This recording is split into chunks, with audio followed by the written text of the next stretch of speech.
Dobar vam dan, poštovani gledatelji. Danas ću vam predstaviti 200 miliona grčkih drahma iz početka građanskog rata 1944. godine.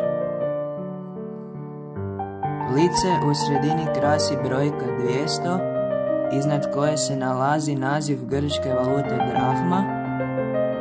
Ispod broja se nalaze dvije grčke riječi koje u prevodu znače diakosija, što znači 200, i ekatomusija, što znači milion.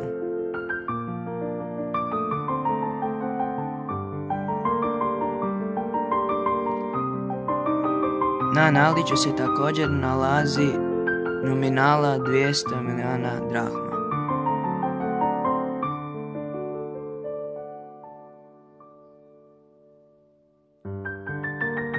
Datum je 9. rujan 1944. U pozadini se nalazi slika iz Partenona 2000 godina prije Krista.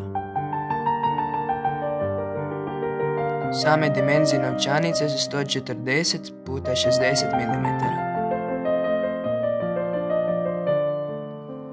I za kraj nekoliko činjenica o vremenu u kojem je vrijedila novčanica.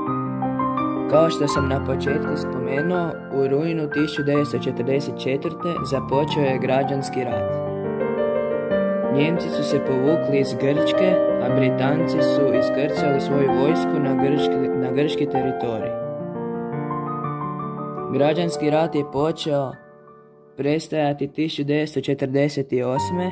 kada se grčko stanovništvo počelo razdvajati na komuniste, staljiniste i pristaše jugoslavenskog komunizma koje je predvodio Josip Broz Tito. 1949. rat je završio u skladu sa sporazumom Staljina i Churchilla. Većina pobunjenika se predala ili pobjegla preko albanske granice. Bio je to najkrvaviji rat u povijesti Grčke, gdje je poginulo oko 10% grčke populacije.